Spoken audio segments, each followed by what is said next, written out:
మేడా గెలుపు మన గెలుపు ప్రజా గెలుపని జర్నలిస్ట్ డెమోక్రటిక్ రైట్స్ ఫోరం పిలుపునిచ్చింది. జేడీఆర్ఎఫ్ జాతీయ అధ్యక్షులు పి కృష్ణ అధ్యక్షతన రాష్ట్రీయ ప్రజా కాంగ్రెస్ వ్యవస్థాపకులు ఉద్యమకారులు మేడ శ్రీనివాస్ గెలుపు కొరకు రాజమండ్రి ప్రెస్ క్లబ్లో గురువారం పాత్రికేయుల సమావేశం నిర్వహించారు. ముందుగా అధ్యక్షులు పి కృష్ణ మాట్లాడుతూ ఈ రోజు దేశంలో రాష్ట్రంలో దొంగలదే రాజ్యమైంది. అక్రమాలు, అన్యాయాలు, అవినీతి చేసి జైళ్లకు వెళ్లిన వారు రాజ్యం వెళుతున్నారు. రాజమండ్రి పరిధిలో అభివృద్ధి చేయకుండా నీకు నాకు పంపకాలు అనే రీతిలో ఇక్కడ గెలిచిన వివిధ పార్టీల ప్రజాప్రతినిధులు అనుకుంటున్నారు. అంతేకాని రాజమండ్రి అభివృద్ధి కానీ, రాజమండ్రి సహజ వనరులు, ప్రకృతి పరిరక్షణ కానీ, పౌరులకు కావలసిన అవసరమైన వాటిని వదిలేశారు. ఈరోజు ఎన్డీఏ కూటమి హామీలు, జగనిచ్చే పథకాలు రాష్ట్రాన్ని అప్పుల్లో పడేశారు. ప్రజలను మభ్యపెట్టే పథకాలు ఇచ్చి ఓట్లు దండుకుంటున్నారు. ధరలు పెంచి డబ్బులు తీసుకునే విధంగా ప్రజల్ని మలిచారు. కావున మేడాను గెలిపించాలని కోరారు.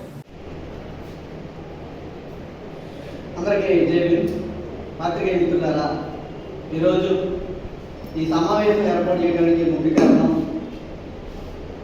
ప్రజల కోసం, ప్రజల పక్షం నిరంతరం సేవ చేస్తూ వారి పక్షమై కళమై గలమై మాట్లాడుతున్నటువంటి వ్యక్తి. స్టేట్లోనే బహుశా ఎమ్మెల్యేలు కానీ, ఎంపీలు కానీ పేరుండొచ్చు, కానీ ఒక ప్రజా ఉద్యమకారుడిగా, ఒక జర్నలిస్టుగా, ఒక న్యాయవాదిగా అనేక సామాజిక సమస్యల పట్ల, అనేక సామాజిక సంఘటనల పట్ల స్పష్టమైనటువంటి అభిప్రాయాన్ని వ్యక్తపరిచి తాడిత పీడిత ప్రజా వర్గాల కోసమే న్యాయవాద వృత్తిని చేపట్టి ఎక్కడ సమస్య ఉంటే ఆ సమస్యపై పోరాటం చేయడానికి జర్నలిజంలోకి వచ్చినటువంటి వ్యక్తి మేడా శ్రీనివాస్ గారు. రాజమండ్రి ప్రజలకు సుపరిచితులు. అలాగే స్టేట్ మొత్తం కూడా ఆయన రాష్ట్రీయ ప్రజా కాంగ్రెస్ తరఫున వ్యవస్థాపక వ్యక్తి. ఆయన ఎక్కడ సమస్య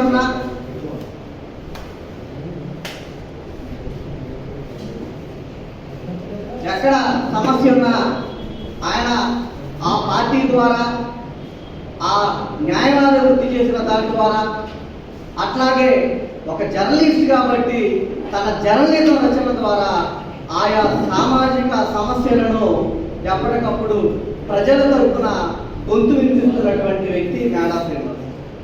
జేడీఆర్ఎఫ్ తరఫున ఈరోజు ఆంధ్రప్రదేశ్ జేడీఆర్ఎఫ్ తరఫున మేమందరం ఇక్కడ ఈ సమావేశం ఏర్పాటు చేయడం గల కారణం ఏంటంటే, ప్రజాస్వామ్యం అంటే డబ్బుకు, కులంకు, మతంకు అంటకాగుతున్నటువంటి రోజుల్లో వేల కోట్లు ఈరోజు ప్రజలకి ఇచ్చి కొన్ని లక్షల కోట్లు దోచుకోవడం కోసం ఈరోజు ఎన్నికల్లోకి వస్తున్నారు.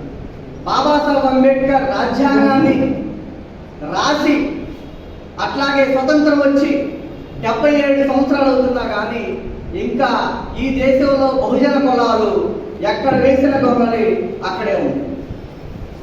ఎప్పటికప్పుడు వీరు దళితుల కోసమే, పేదల కోసమే, బహుజనుల కోసమే మా పార్టీలను చెబుతున్నాయే కానీ వారి అభివృద్ధి కానీ, వారి పక్షమే కానీ ఎవరు కూడా మాట్లాడుతున్నటువంటి, వారి అభివృద్ధి గురించి మాట్లాడుతున్నటువంటి దాఖలు ఎక్కడా లేదు. బీజేపీ ప్రభుత్వం వచ్చిన తర్వాత దేశంలోనూ అట్లాగే వివిధ రాష్ట్రాల్లోనూ అరాచకాలు ఏ రకంగా పెరిగాయో ఈ పార్టీలు కూడా ఆ రకంగానే వంతపడుతూ వాళ్ళకి తయారవుతున్నాయి. ఎస్సీ ఎస్టీ అట్రాసిటీ చట్టాన్ని ఎత్తివేస్తాం అని వారు ప్రకటించడం, అట్లాగే ఈరోజు స్పష్టంగా రాజ్యాంగాన్ని మార్చేస్తామని చెప్తున్నటువంటి పార్టీ సెంట్రల్లో బీజేపీ. 400 వస్తే రాష్ట్రపతి ఆమోద ముద్ర లేకుండా, రాజ్యసభ సభ్యులు ఆమోద ముద్ర లేకుండా, లోక్సభలో ఎంపీ సభ్యులు ఆమోద ముద్ర లేకుండానే, రాష్ట్రపతి సంతకం లేకుండానే 400 సీట్లు వస్తే మేము రాజ్యాంగాన్ని మారుస్తామని స్పష్టంగా మీరు చెప్తున్నారు. రాజ్యాంగాన్ని మార్చడం అంటే ఈ దేశంలో ఉన్నటువంటి మానవ సహజ వనరులు, మానవ కనీస హక్కులు, స్వేచ్ఛ, సమానత్వం, సౌరతత్వం అనేవి తుడిచిపెట్టుకుపోయేటువంటి పరిస్థితులు ఈరోజు మనకి స్పష్టంగా